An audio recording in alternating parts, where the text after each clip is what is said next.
Então ali, ó, chuva serôdia, decreto dominical e perseguição. Tudo isso são eventos finais, né? A gente ouve falar, a gente fica curioso para saber, não é verdade?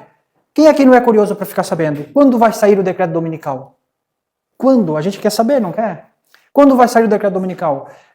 Quando sucederão essas coisas? A gente quer saber, não é? E se eu falar aqui que o decreto dominical é uma agenda do inimigo, como que a gente vai reagir? Não é mesmo? Então veja, como assim a agenda do inimigo? Quem vai pôr o decreto dominical? É Deus ou o inimigo? Então faz parte da agenda dele. Então, mas por que então que Deus fala sobre o decreto dominical? Por que está revelado? Por que Deus revelou então? É para nós não ser pego de surpresa, não é mesmo? Muito bem. Só vou esperar a Ana me passar ali então. Quer passar? Pode passar. Olha só, Enoque. Pode passar para o próximo ali. Gênesis 5, 24. Abrem lá.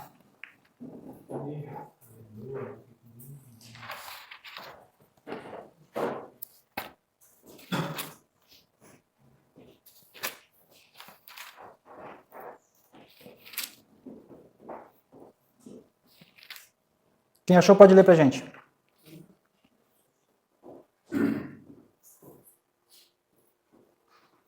Quem achou? Enoque andou sempre em comunhão com Deus, e um dia desapareceu, porquanto Deus o arrebatou.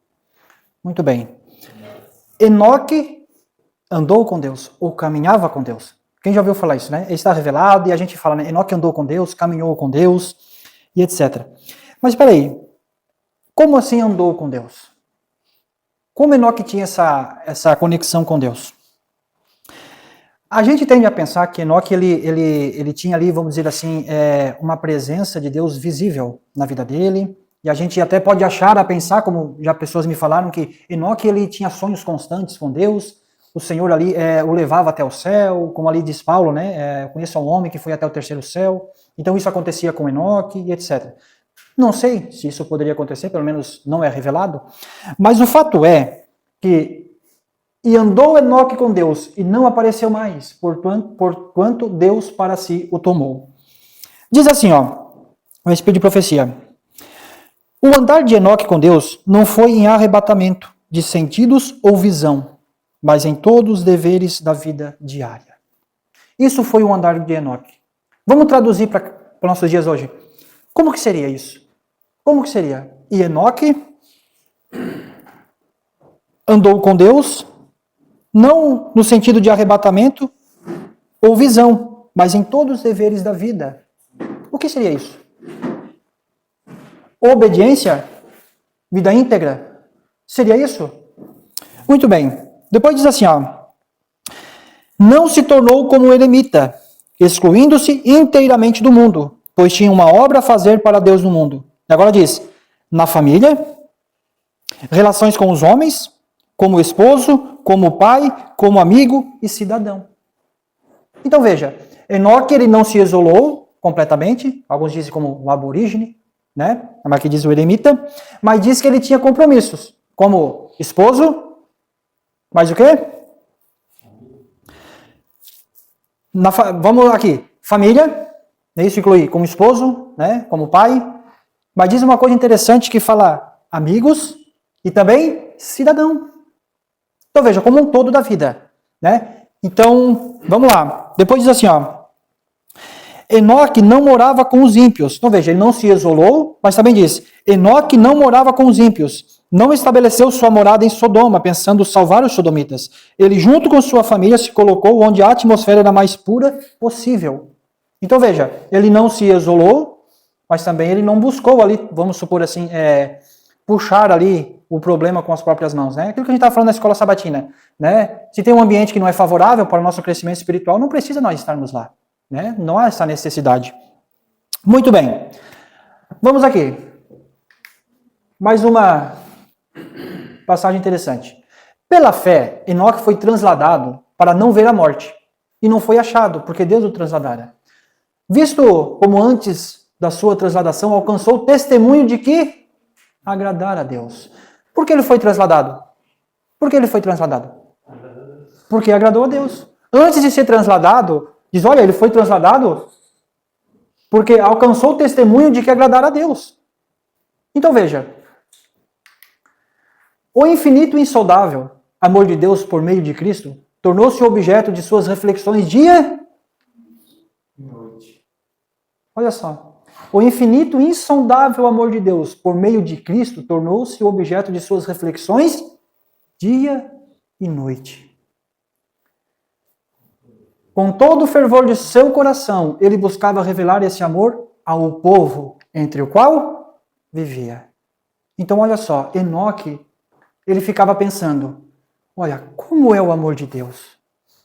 Olha só, Cristo se entregou, logicamente que ainda não, mas trazendo para os nossos dias, seria Cristo se entregou por mim. Por quê? Como foi isso? Como é esse amor? Como é a vida dele? Como que ele age? Como que ele faz? Como ele fazia? Ele queria ser igual. Ele queria, ele buscava. Eu sempre costumo dizer, olha só, nós perdemos para os ímpios, para os do mundo, sabe por quê? Porque eles são fã de Cristiano Ronaldo, eles se vestem igual Cristiano Ronaldo, cortam o cabelo igual Cristiano Ronaldo, agora estamos em fase de Copa, né? E eles andam como Cristiano Ronaldo, e aquele que é fã de Lionel Messi, eles vestem igual Lionel Messi, caminham igual Messi, cortam o cabelo igual Messi, falam igual Messi, e nós falamos que somos de Cristo, mas vivemos como? Cristiano Ronaldo. Infelizmente, né? Eu vi tem um videozinho, já um tempo atrás, o Cristiano Ronaldo foi jogar na Arábia agora, né? Não sei lá, foi lá jogar para a Arábia, e lá diz que tem um sósia dele. Diz que tem um sósia dele. E o sósia dele estava na beira do campo, acenando para ele. E o Cristiano Ronaldo olhou e tal, depois ele olhou para ele e falou assim, rapaz, tu sabe que tu é parecido comigo mesmo? Olha só o teu jeito. Falou assim para ele. Então, ou seja, é visível, né? Então, olha, uma coisa interessante que me chama no livro de Atos, diz o seguinte, me ajudem aí, eu não sou bom de memória, onde os discípulos foram chamados de cristão. Onde foi? Não lembram? Eu acho que foi. Olha só, eles não disseram que eram cristãos. Isso é interessante, não é? Eles foram chamados de cristãos. Por quê? Eles olhavam assim e diziam, olha, aquele lá é parecido com o que falaram lá sobre Cristo, hein? Olha só o jeito deles, né? Então, o comportamento, né? Vamos lá. Outro detalhe interessante. Com todo o fervor de seu coração, ele buscava revelar esse amor ao povo entre o qual vivia. Ou seja, ele queria fazer o quê? Ele recebia e queria transmitir para o povo. Daí, um pensamento, né, que talvez aqui é interessante é o seguinte. Ele ficava pensando, olha, o que Cristo fez é tão interessante. Isso enchia o coração dele. E ele ficava pensando, como que eu vou fazer as pessoas ter o mesmo sentimento? Como que eu vou fazer as pessoas entender o que eu estou sentindo? Né? Então, ou seja, eu tive essa conexão com Cristo, eu quero que o meu irmão também tenha. E ele ficava pensando, então a vida dele, dia e noite, era isso. E daí, chegou um ponto que Deus olhou para ele e pensou, o que esse cara está fazendo lá? Né? Vou trazer ele para cá. Angustiado pela crescente iniquidade dos ímpios,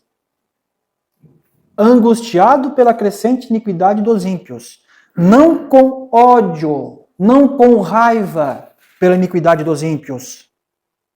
Angustiado, ele ficava angustiado, ele ficava, como diz ali, ele gemia e chorava. Posso dizer isso? Claro que posso, porque está ali. Angustiado pela crescente iniquidade dos ímpios. E temendo que a deslealdade deles pudesse diminuir sua reverência para com Deus, Enoque evitava a associação constante com os mesmos. E passava muito tempo na solidão, entregando-se à meditação e oração. Então veja, ele pensava, olha só, se eu me misturar muito lá, eu devo fazer um trabalho lá com eles. Mas se eu estiver muito lá ligado lá com eles, eu vou ser influenciado. E a atmosfera vai ser contaminada. E eu vou ter prejuízo, eu vou perder a minha ligação com Deus. Então ele fazia o quê? Passava muito tempo na solidão. Entregando-se à meditação e oração. Meditação e oração. Será que ele tinha vida social? Pouca. Mas tinha porque ele fazia o trabalho, né? Ele tinha que fazer, como nós vimos. Assim, permanecia ele perante o Senhor, buscando o conhecimento mais claro de sua vontade, para que pudesse fazer, para ele a oração era como a respiração da alma. Vivia na própria atmosfera do céu. Olha só, a oração, a respiração da alma. Tem como andar com Deus e com o diabo ao mesmo tempo? Não dá. Esse equilíbrio não dá para fazer. O que está revelado é que ele andou com Deus 300 anos. Então veja, olha só. Em nenhum momento, creio eu, vamos colocar assim de um ponto em diante até ele ser transladado. Em nenhum momento a sua mente perdeu a conexão com Deus. Não perdeu. Não, isso é uma questão de lógica, né? Então veja, este era Enoque. Vamos lá. Tendo desta maneira comunhão com Deus, Enoque vinha a refletir cada vez mais a imagem divina. Olha que coisa interessante. O que seria isso? Olha só. Isso quando ele ia na vila, ele viu o semblante dele? Olha só. Enoque, foi o que a gente falou. Enoque, a vontade dele, o desejo dele era ser como Cristo. Ele tinha Cristo revelado na Bíblia como a gente tem. Então, olha só. Enoque, ele olhava assim, ó, ele pensava, nossa, essa pessoa é assim. Estou parafraseando, né? Nossa, que pessoa extraordinária. Eu quero ser igual. Eu quero ser igual a ele. O caráter piedoso deste profeta representa o estado de santidade que deve ser alcançado por aqueles que hão de ser comprados da terra, por ocasião do segundo advento de Cristo. Agora já não ficou tão bonito assim, né? Então veja, o caráter piedoso desse profeta representa o estado de santidade que deve ser alcançado por aqueles que hão de ser comprados da terra, por ocasião do segundo advento de Cristo. Agora a gente já começa, complicou, né? Olha, eu acho que Enoque não era bem assim como a gente estava pensando, não. Eu acho que ele tinha alguns deslizes ali, eu acho que não é bem assim mesmo, eu acho que Enoque não andou muito com Deus, não. Eu acho que aí está havendo um exagero. A gente já começa a querer ali articular algumas coisas, né? Então vamos lá. Como Enoque, advertirão o mundo da segunda vinda do Senhor e dos juízos que hão de cair sobre os transgressores. E pela sua santa conservação e exemplo, condenarão os pecados dos ímpios.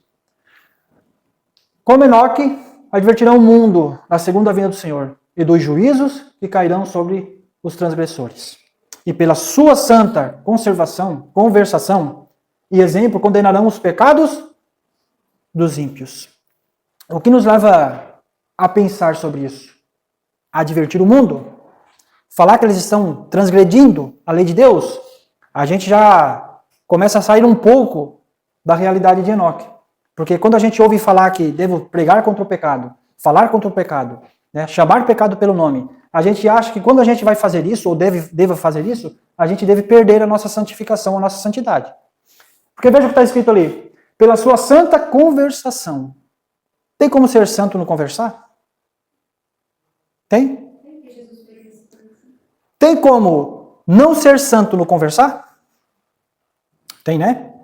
Outra pergunta. Tem como em não ser santo no pregar? Olha só. Santa conversação. O que isso significa? Veja, irmãos. Não é porque a pessoa está no erro que você tem ou você deve. Não é porque ela está no erro que você tem ou você deve atacar a pessoa. Não deve fazer isso. Isso nós temos muito o que aprender sobre como abordar as pessoas, como falar com as pessoas. Olha só, santa conversação. O irmão está no erro. Primeiramente, por que você quer falar para o irmão? Porque você quer provar que você está certo e ele está errado? Porque você quer jogar na cara dele que ele está errado? Ou porque você simplesmente quer que ele, se você não faz, você não quer que o irmão também faça? O nosso intuito deve ser, sabe por quê? Que eu vou falar para você, porque eu te amo. E se você continuar nesta vida, você vai perecer. Esse deve ser o nosso intuito. Era isso que Enoque fazia. E outra coisa interessante. Quando você falar e a pessoa não aceitar, qual deve ser o nosso comportamento? Se você ir falar para a pessoa, vamos colocar... Olha, irmãos, eu quero chamar a atenção para um detalhe aqui. A palavra ímpio, na verdade o ímpio Na verdade, o ímpio é aquele que sabe e não faz. Se nós pegar a Bíblia mesmo e analisar o que quer dizer a palavra ímpio, o ímpio é aquele que sabe e não faz. O outro é o ignorante. Ele não está sabendo. Exatamente. Então veja, você vai até um irmão e você vai divertir o irmão. E o irmão diz o seguinte: vá cuidar de sua vida. Pode acontecer? Claro que pode. Qual deve ser o seu comportamento? Quer saber, meu irmão? Eu te avisei, o problema é teu. É isso aí? Não é. Não é. Você deve, no seu coração, o nosso sentimento devemos ter por ele é o seguinte: que pena. Eu vou orar por ele. Ele não entendeu. Ele não entendeu a gravidade. Então essa deve ser a nossa motivação. Vamos lá. Se jamais um povo necessitou de andar perante Deus, como o fez Enoque, precisa do Adventista sétimo dia fazer isso agora. Eu quero chamar a atenção para um detalhe aqui.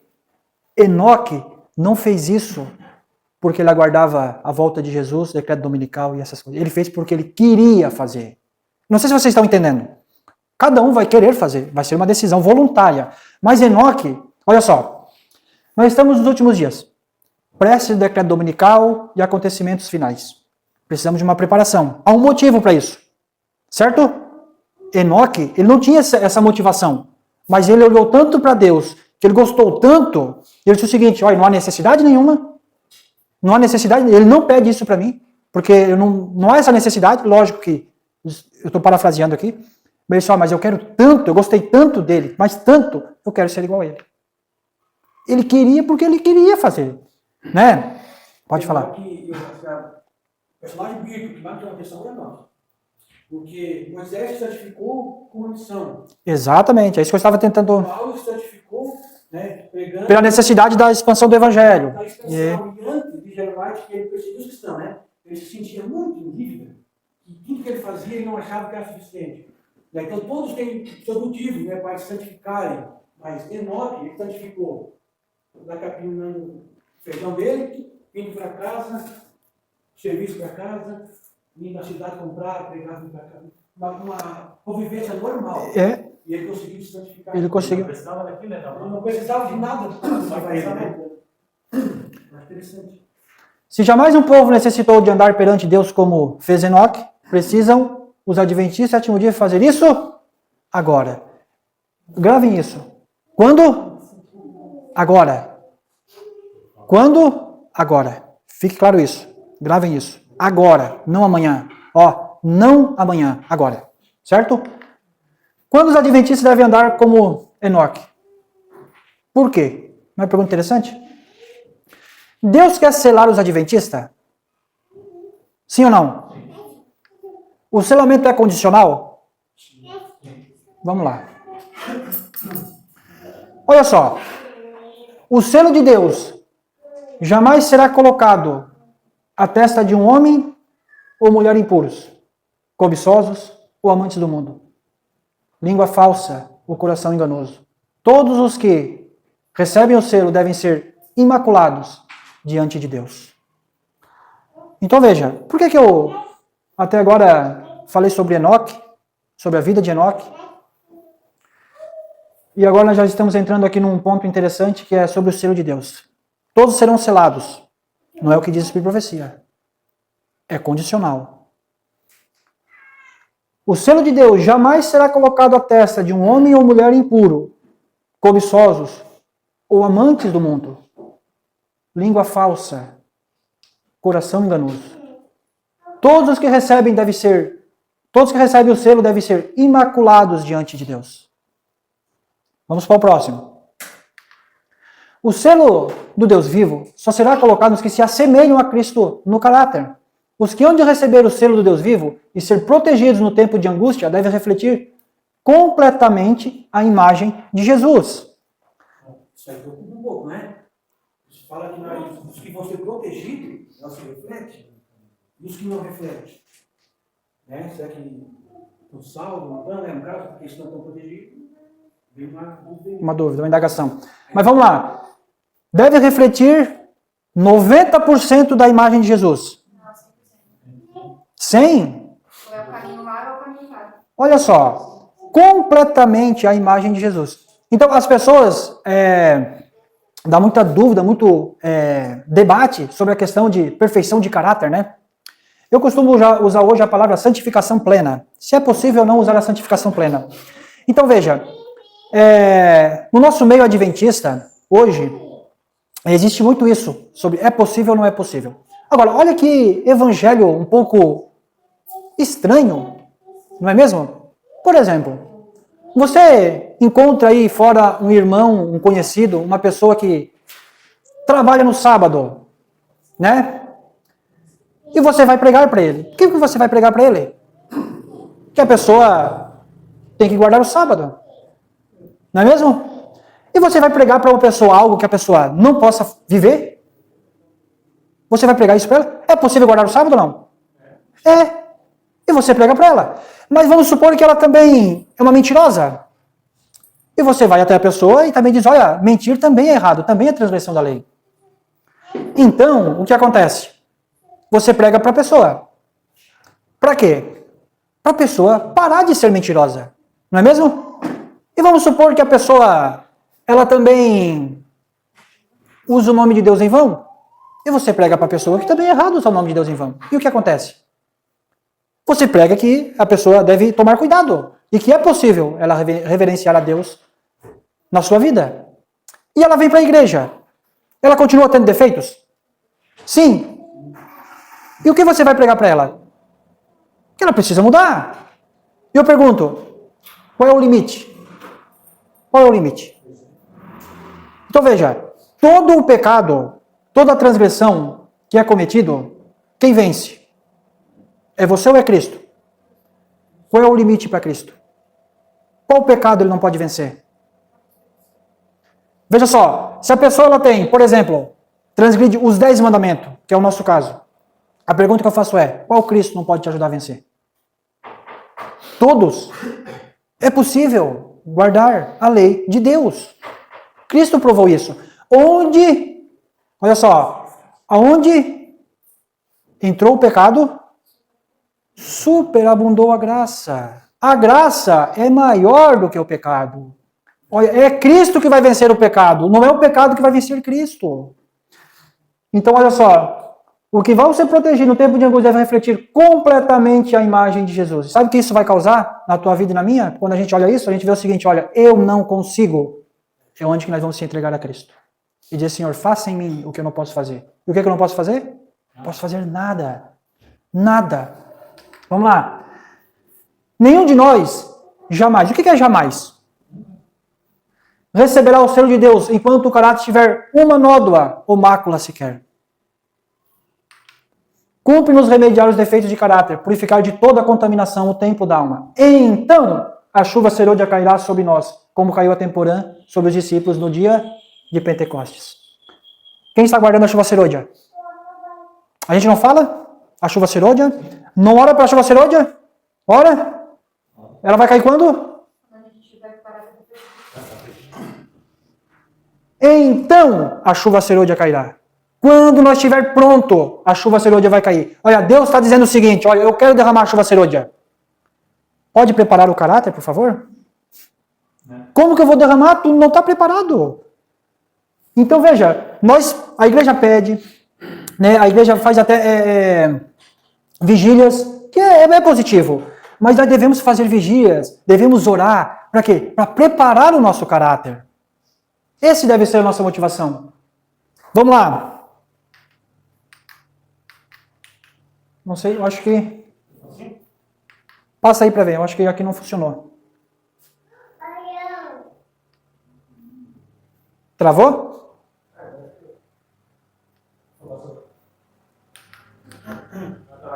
Vamos lá. Chuva serôdia vem antes ou depois do decreto dominical? Agora é a pergunta, né? Nós vimos que a chuva serôdia, ela vai cair quando o caráter estiver pronto. Então veja, o caráter estiver pronto, a pessoa estiver preparada. Então peraí, então temos que, ou melhor, Deus vai esperar todos estarem preparados para derramar a chuva serôdia? É só uma reflexão. Por exemplo, uma pessoa começou a santificação em 2020. Outra pessoa começou a santificação em 2030. Há uma diferença aí de quanto? 5 anos. Certo? 10. Muito bem. Olha só. Vamos lá. O problema que nós temos aí é o seguinte. Se este primeiro fruto, vamos dizer assim, está preparado há 10 anos antes, quer dizer que ele vai amadurecer primeiro. E se não for colhido, vai ser perdido. Concorda comigo? Então, ou seja, o que eu quero dizer com isso? Não significa que vai acontecer, por exemplo, tudo em um único momento. Certo? Ou seja, uma estação. Só é bom deixar isso um pouco clarificado, né? Não que está sendo bem preciso as colocações, mas só para deixar claro.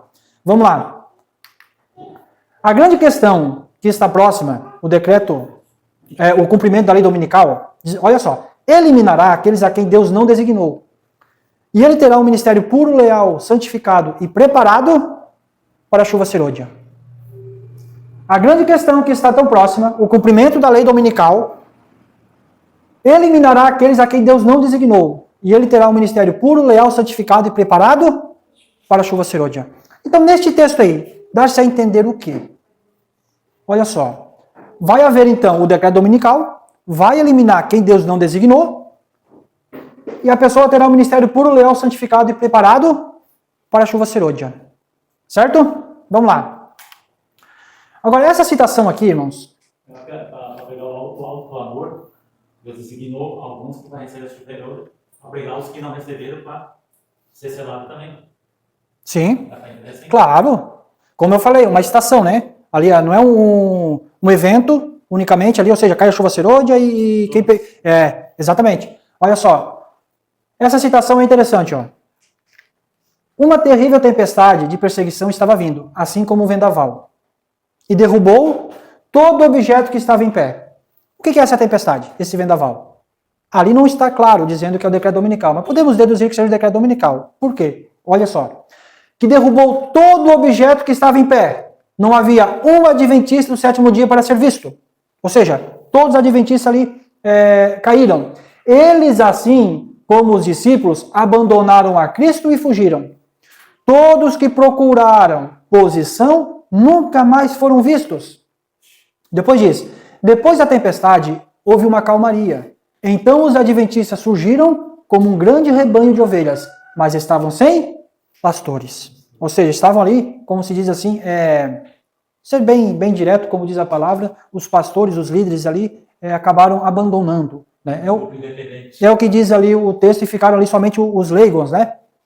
Agora, continuando. Todos eles, os que restaram, os que não fugiram, todos eles se uniram em fervorosa oração por ajuda e sabedoria. Agora veja. E o Senhor respondeu, ajudando-os a escolher líderes entre eles, que nunca antes haviam buscado posições. Eles oravam fervorosamente pelo auxílio do Espírito Santo que foi derramado sobre eles, tornando-se totalmente prontos para o serviço. Então eles saíram, formosa como a lua, brilhante como o sol e terrível como o exército com bandeiras, para levar a mensagem a todo o mundo. Que momento é esse? Alto clamor. O alto clamor. Então veja, quanto ao decreto, Ellen White descreve uma sequência aproximada. Isso aqui não é seguro. Como se diz ali, possibilidades, né, pelo que a gente estuda. Primeiramente ali, ó, crescente oposição à observância do sábado. O segundo, lei dominical, né, decreto dominical. Possivelmente, derramamento da chuva serôdia e o alto clamor. Fechamento da porta da graça, tempo de angústia e decreto de morte, depois, posteriormente, a volta de Jesus. Haverá outros eventos ali, né, intercalando um ou outro, né, sabemos disso, mas é só uma sequência profética para nós pensarmos. Agora veja, mas a preparação é quando? Ontem. Então veja, Enoque foi um exemplo para os adventistas. E diz que os adventistas devem, assim como Enoque, fazer isso hoje. Hoje. Então veja, irmãos, olha só, o problema vai ser o quê? Os adventistas do sétimo dia estão, como se diz ali, estão esperando o decreto dominical para tomar decisões. Aí é que vai ser um erro, meu irmão. Aí vai ser um erro. Santifique hoje. Se prepare hoje. Se prepare.